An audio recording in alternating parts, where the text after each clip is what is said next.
So Patrick and I met 10 years ago when I accepted a story of his for one story, and now here it is 10 years later, 4 books later. What do you think you've sort of learned from that first short story to now your 4th book? Is there any sort of like great words of wisdom that you've gleaned from writing? No. I have no words of wisdom whatsoever to offer about that, but I would say it's much harder to write a novel than a short story. I think I don't think everyone would agree with me about that, but I do think that just because I always feel like short stories are a form that has evolved not just because of the rise of magazines or whatever social reasons there are, but because there's a limit to what a writer can hold in their head at the same time, and I think that there comes a point after that in which you have to sort of disengage and re-engage and have some kind of strategy to be able to hold it all together in the meantime. And I think really good short stories, they can just be one thing, kind of a non-linear thing in the imagination. And novels are just too complicated to be that. And so there's some other step or some other jump that you have to make to hold the novel together so it doesn't just completely fall apart in your hands, which has happened to me multiple times, definitely, while you're in the middle of making it. What do you think? Me? You have the same history. Yes, it is harder to write a novel. It is much harder. As I'm doing my very best to slide into home base right now with the one that I was just reading to. But it's funny. I don't know whether or not it's because I reread Trouble in the Shadowy Deathglow right before I started reading This Bright River, but there were as soon as I started, I think the first email that Ben's father writes to him, I was like, he reminded me so much of Jim Funkle. I don't know whether that was on purpose. It's just me, I think. Yeah? I think I'm just lurking in the background of all the things that I write. There's some ridiculous men. I think I like writing about ridiculous men who lack self-awareness. Yeah. I don't know why I would be interested. There's this element of, you can even sort of feel it a little bit in the section that Patrick read here, but this, wonderfulness, but also like a complete sort of not quite jiving with everybody else. Like when he sends that email, it's like absolute giant priority, and his son's like delete, yeah. like ignore. I think I'm on a mission to criticize the generation above me for their email usage. in every book that I write, I'm somehow taking an unfair jab at the baby boomer generation and their relationship to technology. And so that was just another opportunity, another 6,000 word opportunity. Reagan loved that email was so long. Yes, I do. I also enjoy it. And there's a lot of email and there's IM. Was that difficult sort of implementing that into this book? I don't know. I had a friend back in college who made a claim that it never feels normal when there's an email inside of a short story or a piece of fiction. And that was 2001, and I sort of agreed with him, but it seems ridiculous to me now. I think it's somehow in the last 10 to 12 years it's become so normal, these versions of communication, that it doesn't seem to be outrageous anymore. I don't know if his logic was sound even back then, but I understood what he was saying, because it was weird. It was just a little weird. It was a little novel, and I don't know, unfair to be using in fiction. But now it just seems totally normal. I don't know. Maybe people still agree with him. I think it's just becoming more and more normal. Yeah. I think at first it felt very odd, but now it's the same as getting letters. It's like letter writing. Who would put a letter in a novel? Who writes letters now? So this is sort of a family novel and also a love story. Do you feel like it's weighted one more or the other? No, well, maybe a little bit more towards love story, just because of the amount of time people get on the page. The parents aren't there throughout most of the book. They come to visit and then they pop back up at the end. But I think because the middle of the book, the meat of the book, is largely the relationship between Ben and a girl he used to know in high school, who's also come back to town for different reasons, that I think it maybe leans toward love story a little bit. I feel like you're interviewing me right now. I am. I'm sorry. I just went into that interview mode. Can I ask you about shooting guns? Oh, yeah, talk sure. about shooting guns, because there are guns in Anne's book, as you heard, but she has gone to the gun range multiple times. Yes, well, with my friend Helen Ellis and several other people. You're doing that. Everybody likes a gun. Every lady likes a gun. So what is it like to? I don't. It was more that I knew as the sort of the idea behind the book is. When I actually understood that this guy was going to get shot over and over and over again, and that he was going to be very familiar with guns, and I felt like I had never shot a gun in my life before besides like a BB gun, and I said I need to know actually how a 35 feels different. I mean, how a 38 feels different than like a 45. You or like, know you can just make all that shit up. I'm just kidding. Yeah, I think it's hard to do. So anyway, so I just wanted to sort of get the feel of it, and also I wanted to get to know some people who, whose guns were very much sort of an everyday part of their life, which mine was not growing up at all. So some friends of mine who, were in the military, some friends of mine from Alaska, some friends of mine from just upstate here, and also at the gun range on 20th Street, between 5th and 6th Avenue, for any of you who feel like learning how to shoot guns. Stop by. It's really great, although you can just shoot 22s, but still, it counts. So it's been interesting, actually, and it did sort of give me, it gave me a lot of good details to use in the book.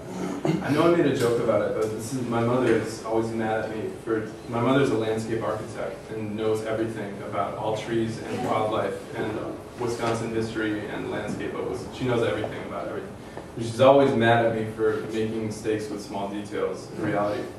And I say, Mom, that's not, I don't have to do, all I have to do is make the thing seem like it's real when people are inside of it, and that's my only job. And she said, no, it's not your job. There's more to your job, you just don't know that. Well, there's always going to be somebody who emails you and is like, on page 47, misuse. That's true. Yeah. I've had some amazing emails. There's a scene in the Upper Peninsula of Michigan here in which a character stops and buys twisty ties. And I just got an email from someone from the Upper Peninsula of Michigan who's been to that store, and she was emailing me to tell me that they do not sell twisty ties. It's always something. It is. But I think my real question for you is, do you think those little tiny details do matter when you're putting a novel together? Or how do they matter? I mean, I think they matter more to me than they do even to the reader. I mean, I can make something feel real, but for me it was sort of becoming a little bit more familiar and actually, handling these guns, for example, and actually learning different ways to shoot. For example, in the movies, it's just like you're like, stop! Like this. So you hold it sideways. Yeah, you hold it sideways, right? And one thing I learned was, it's much harder to shoot accurately with a handgun because you don't have the support. A rifle, you've got it propped against your shoulder or something like that, and you're sort of, it's easier to shoot more accurately with a long gun. And so when you have a handgun, you push and you pull on your hands equally, and that is what creates sort of an equal balance and allows you to shoot accurately. And I remember this guy who was showing me how to do this. I was like, this is a lot like yoga. And he was like, this is not yoga. He was really having a hard time with that. Yeah, I can't imagine why. Oh, it was a lot like yoga because that's actually how you create balance in yoga. It's sort of pushing opposite, having your muscle groups pushing against each other. So, but for me, what it allows me to do is actually enter the world of the characters. And for me, for example, all the little details where Holly's mother is teaching him how to shoot allowed me to learn how to shoot. It was the same sort of things that you use, and then you're in the world, and that's what's really most important. My mom agrees with you. So should we open up to questions? Although I have lots more questions. Does anyone from the audience have questions, or we'll just keep talking to each other for a little while longer? Anything about what it's like to write a fourth novel versus second novel? Do you want to address your literary dust-up? How many people here know what happened? More than half.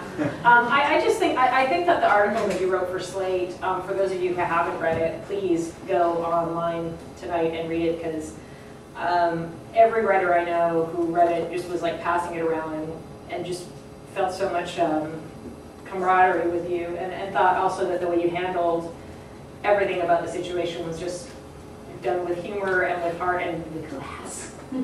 So, do you have any? Has there been any additional fallout since your fictional character? Since your fictional character? No, well, I haven't checked his email in some time, so okay. there may be emails waiting. But so for people who don't know, even though it seemed like everyone just raised their hand, the book got kind of a bad review in the New York Times from Janet Maslin, who had reviewed my first novel, The Cradle, very positively.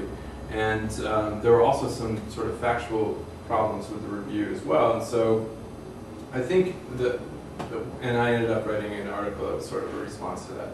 And I think what I think now, a couple of things. I think it was very out of character to be, for me, I think, and this would be true of lots of writers, to be just speaking publicly at all, engaging publicly at all about something like that. And I don't think I would have had the story not become so bizarre on top of the correction that the New York Times ultimately ended up issuing. And I think, so what was very strange was that an editor at the Times emailed, not me directly, but the character Ben from the book, whose email address is in the book. You can find it, and it's also on my website. And it's actually a real email address, and so as a joke, I made it into it, just thinking maybe someone would email it to talk to Ben. And it turns out that the editor from the New York Times emailed it. So we had a long exchange. It became so strange that I decided I probably needed to write something about it. And it was also, though, about other things too. I think that the people were really fascinated with, like, what it looks like inside of a writer's house after they just got a really bad review. And I thought that would be a nice opportunity to show that scene to people without kind of like, judgment one way or the other, just like lying face down on my couch. Basically. I should also preface that the book has also gotten some really, really amazing reviews. So what is really, I think what was interesting about it, and for you to address it, which I really appreciated and enjoyed, was just sort of like actually opening up a little bit the discussion about reviews and what they mean, and actually how subjective they can be, and in some cases actually factually inaccurate, which sometimes reveal, like, did this reviewer even read the book? So what's actually the story that's going on here? And I think it was brave of you to address it, and not only that, but I think it gave sort of, succor to other writers who've been sort of in similar difficult places where, particularly in the market and the way it is now, reviews can seem so large and heavy. But actually, I think if anything, all it did was, in the way, sort of, open up more people and just sort of want to make up their own minds about the book. To be fair, I think that she would have disliked the book without the factual errors. I can't pretend that that's not true. I think that actually a lot of the comments that she had were totally legitimate criticism of the book too. So it just was kind of, like you said, her experience of it, and I thought there was enough there to tell a different story about it as well. Do you think the majority of your readers follow reviews? Man, I don't know. I've never thought that. I found both your books without reviews. How did you find them? So yours I actually found at the library, The Cradle, and I loved it so much I went and bought it. And yours I found wandering around Barnes & Noble. And I like the cover, and I read about the book on the front flap. I read a couple pages, and then I read about the author. So I have both of yours. You're a fantastic human being. Thank you. It's very nice when they go to the library and then they actually go and buy it too. This sounds made up. This isn't really true. Well, thank you. Thank you for putting that much energy into it in both cases. But I don't know actually the answer about whether people come to books through. I don't think anybody knows actually. I don't even know if people inside the publishing industry know. Do they? It seems, I feel like it's a lot of different things, and particularly, I feel like actually even more than reviews these days, it used to be you'd hear from your friends or you'd hear from a bookstore owner or something like that, and really where everybody is now open and sort of discussing anything they like is on the internet. So I feel like the most people I know are hearing about books and sort of, oh, I heard so-and-so tweeting about that book, or I heard so-and-so talking about it on Facebook, or they just bought a copy or read it. And that seems to be almost like the town square, and that, as they like to say. But all that said, it sure feels like it when you do read the reviews. It feels like, the world is ending or the world is fantastic, I think, from review to review. Seems like everybody in the world can see them. But I don't think it's really true. I don't believe it. Once I like the author, I Stick with them until the end. Do Do you have a card?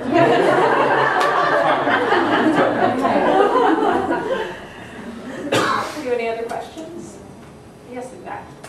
Hannah, just tonight it struck me, you kind of have a little, like you wrote about criminals and the good thief, and now you're back with this character. Can you talk a little bit about that? A little fascination with crime?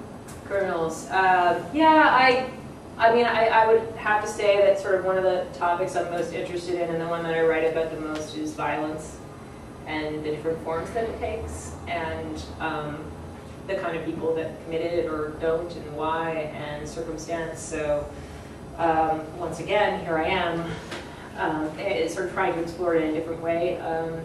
And then for this particular book, I've been thinking a lot about the idea of heroes and what does it mean to be a hero. And I was rereading some of the ancient Greek myths, and I was thinking a lot about Hercules and sort of the 12 labors of Hercules. And in many ways, this book is kind of inspired by those 12 labors, but of course it's sort of modern day, so instead of a Hydra, he's fighting something else, or he's, you know, it sort of involves gunplay instead of swords and arrows.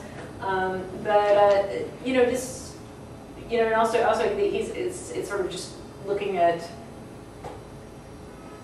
you know, people who get into bad circumstances, not always under, but then exploring that. But yeah, so violence. And that's always when people meet me, they're always like, you seem like such a nice young girl. You write such dark and creepy things. And then I tell them I'm from Salem, Massachusetts, and I appreciate the answer some of the question, but we'll see what the rest of it is.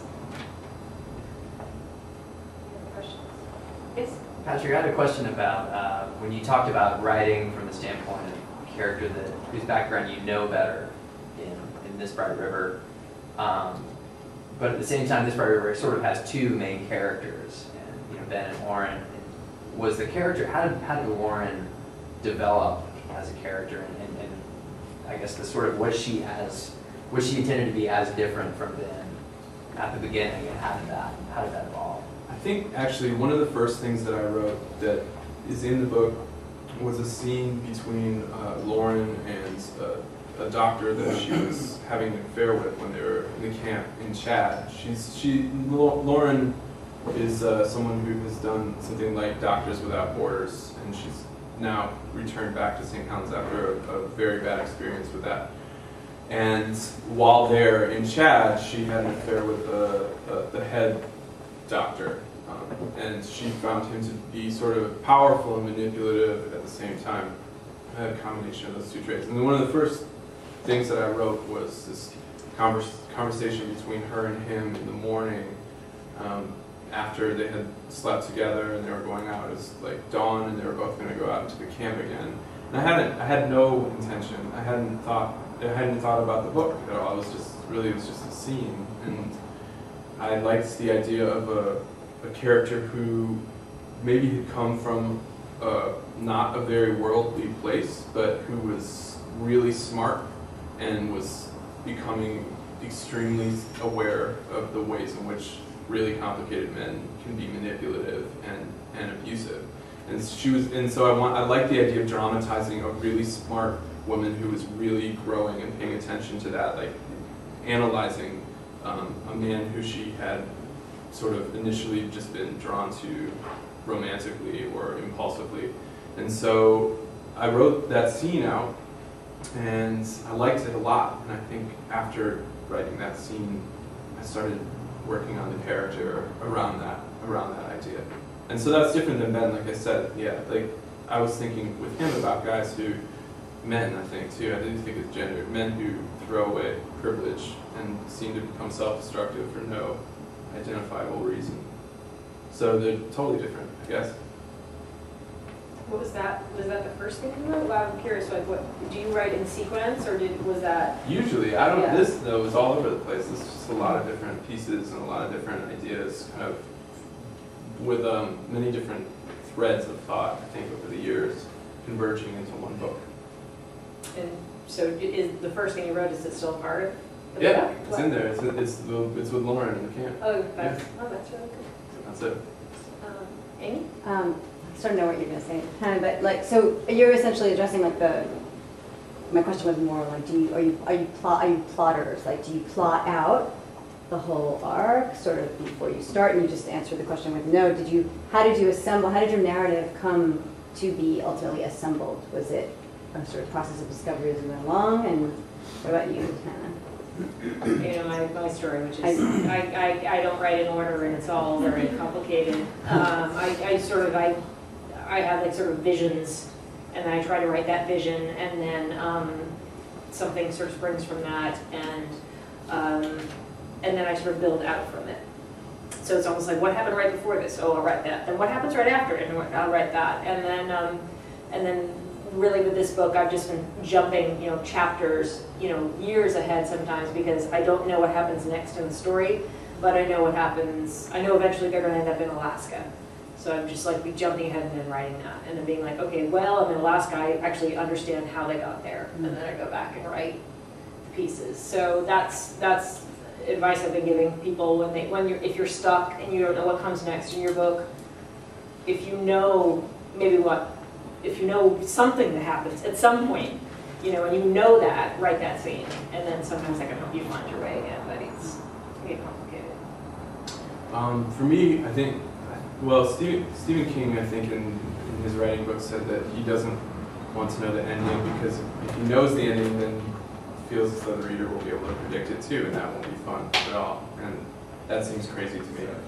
And so, and then your old teacher, E.L. Doctorow, has a great comment about he doesn't want the map for the journey, but he wants headlights on his car so he can see a little bit in front of where he's going. All of these seem crazy to me, but I think that that's just a demonstration that is really, really subjective, really depending on just how you're constituted and who you are as an imaginer, and that has nothing to do with anything but just your identity. And I think for me, I think I tend to try and think of 5 or 6 turning points in a story and sort of imagine those, and then make them fit together properly after I've thought of those steps along the way.